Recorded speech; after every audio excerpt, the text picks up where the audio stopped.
어제 대법원에서 세월호 이준석 선장에 대해서 인명구조 안 한 부작위에 의한 살인죄를 한국에서 최초로 판례 적용을 해서 무기징역을 선고했고, 선원 14명에게는 징역 1년 6월부터 12년을 확정을 했습니다. 그래서 일단 이 성격들을 사지에 버려두고 혼자 살겠다고 도망나온 이준석 선장의 이해할 수 없는 행태나 주요 선원들의 행태에 대해서는 법적인 단죄가 이루어졌는데요. 과연 이것이 이준석 선장과 세월호 선원들만의 문제인가? 라고 봤을 때 저는 아니라고 봅니다. 세월호가 침몰하게끔 되어 있는 어떤 과정들은 이준석 선장과 세월호의 지금 선원들이 아니더라도 다른 사람이 탔더라도 세월호는 침몰했을 겁니다. 다만 이준석 선장과 주요 선원들은 인명피해를 더욱 확산시킨 책임이 있는 겁니다. 즉 세월호가 침몰됐다면 수많은 사람이 그래도 돌아가셨을 거예요.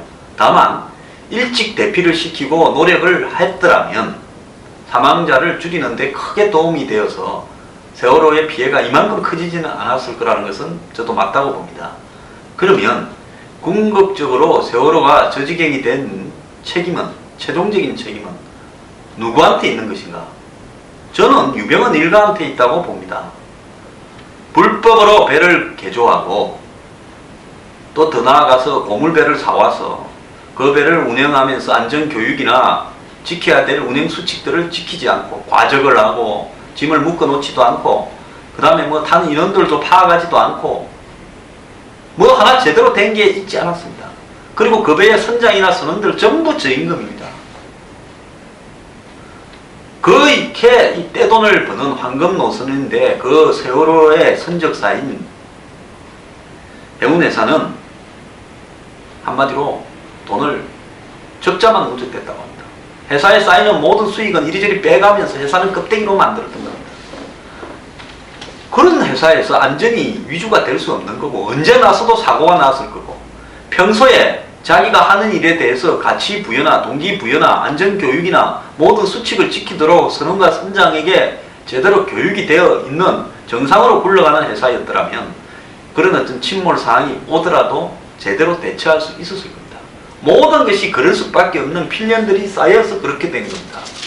그런 측면에서 봤을 때 이 선장이나 선원은 도구에 불과한 사람들입니다. 범죄에서. 그러면 범죄를 저지른 사람은 유병헌 일가인데요. 유병헌 씨는 그냥 알 수 없는 시신으로 나타났고 어떻게 죽었는지 왜 죽었는지도 그 다음에 유병헌 일가의 장남은 2년 받았고 차남은 도망가 버렸고 핵심이라고 그랬지 않습니까? 장녀는 프랑스에서 송환도 안 되고 있고 뭐 차녀는 허지부지 돼버렸고 부인도 풀려나 있는 걸로 알고 있습니다. 그러면서 뭐 바지 사단들만 몇 명 처벌받았죠. 자, 이러된 상황에서 이제 중요한 것은 돈 문제 이야기를 오늘 하려고 그러는 겁니다. 자, 작년에 이 정부가 유병헌에 대한 책임을 갖다가 이야기를 하면서 사고 수습에 한 6천억 정도 그 당시의 시점의 이야기입니다. 들어간다고 하면서 유병헌 회장의 일가의 재산을 환수해서 충당하겠다고 밝혀왔는데 지금까지 국가가 환수한 재산은 거의 없고 앞으로 할 가능성도 없다는 겁니다. 여기에서 거의라는 것은 혹시나 몰라서 하는 이야기지만 지금까지 국가가 받은 돈은 하나도 없고 앞으로도 없다는 겁니다. 그럼 왜 그러느냐? 그간에 법무부, 검찰, 국세청, 그 다음에 예금보호공사 등이 숨겨놓은 유병헌 일가 재산 찾기에 나섰습니다. 그래서 정부가 한 걸로 보면 총 5천억 줌을 예를 들어서 정부가 확보했다. 법무부 1282억, 검찰 1157억, 그 다음에 국세청 1600억, 예보 1030억 이렇게 있답니다. 근데 이게 전부 중복이 많아요. 부풀려져가. 그러면 중복을 다 빼고 실제로는 얼마다? 이런 통계도 한번 제대로 발표가 안 됐습니다.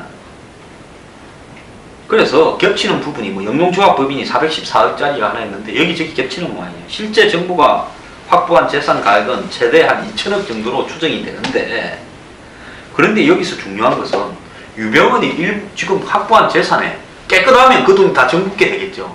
그 유병헌이 확보한 주로 부동산으로 되어 있는 재산들이 다 은행하고의 건전항이니 이런 게 다 걸려있다는 겁니다. 그래서 정부는 은행이 건전항이 우선이지 않습니까? 미리 건저당이 걸려있던, 은행에 담보로 걸려있던 부동산을 뒤늦게 압류한 거니까 거기에 1차로 이 돈이 배상이 돼야 될 거는 은행이겠죠. 그래서 정부가 가져갈 돈은 지난해 5월 3,442억이 유병헌 씨 쪽에 대출이었답니다. 금융기관. 근데 올해 이 대출이 1,712억으로 줄었다는 거예요. 그 말은 뭔가 하면 줄어든 만큼 유병헌 재산에서 나가버린 거죠. 그래서 정부가 확보했다는 유시 재산 등 1,730억 원이, 즉 줄어든 액수만큼이 이미 금융회사들이 챙겨가버린 거라는 겁니다. 결국 유시 재산 가운데 남아있는 것도 현재는 수백억밖에 안 남아있는 걸로 보이고, 중복 빼고 나면요, 아까 최대한 2천억 안팎이라 했잖아요.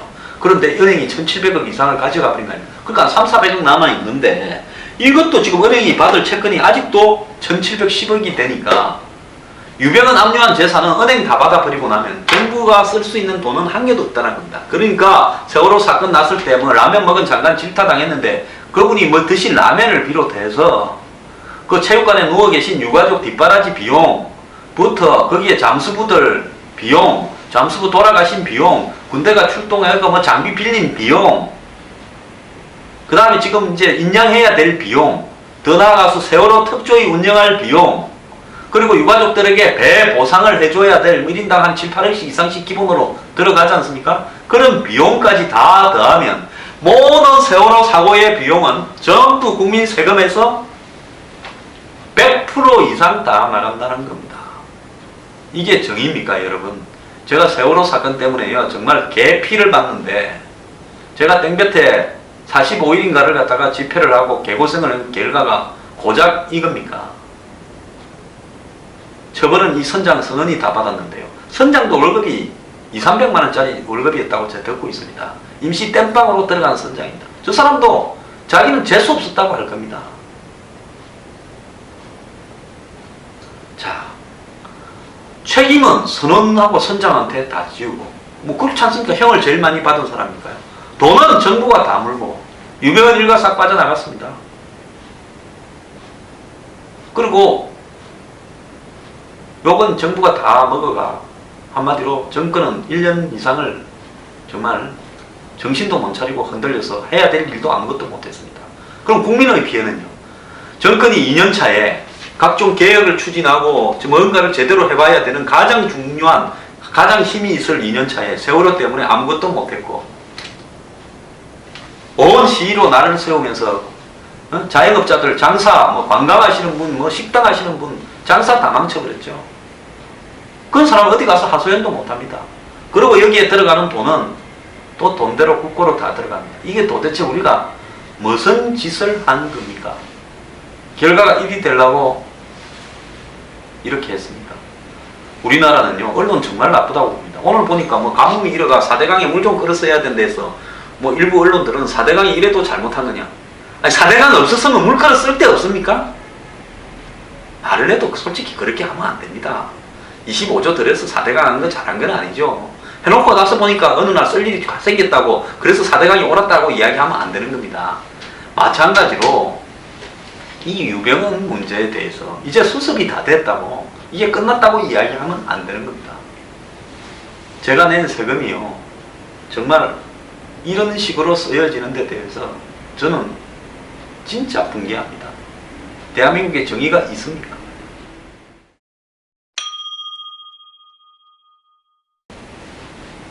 어제 그 영덕에서 정부가 삼척에 이어서 영덕도 원전을 만들겠다, 삼척도 반대가 대단하고 있습니다. 그래서 주민들이 이제 원전에 대해서 찬성하는지 반대하는지 찬반 투표를 했는데요. 그런데 무슨 투표 인명구가 하루 사이에 4,000명이 늘어났다, 투표관리위 주민들이 이제 투표를 실시하는 주민들이 차량이 주민을 실어 날랐다.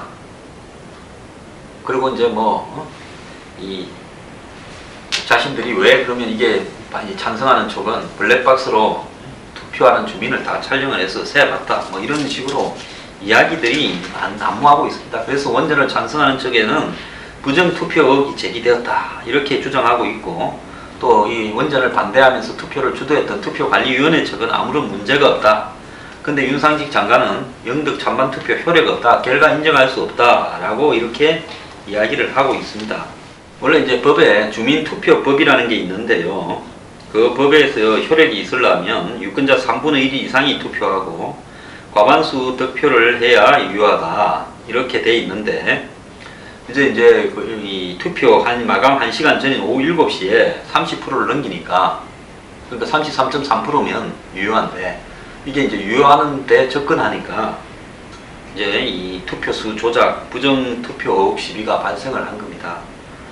그럼 산업통상부 관계자는 이번 투표가 주민투표법을 절차를 제대로 거치지 않았고 지역민 전체 의사를 제대로 반영했다고 보기 어렵다. 그래서 원전을 밀어붙일 듯이 하면서 오늘 장관은 효력이 없다 이렇게 이야기했는데요. 자,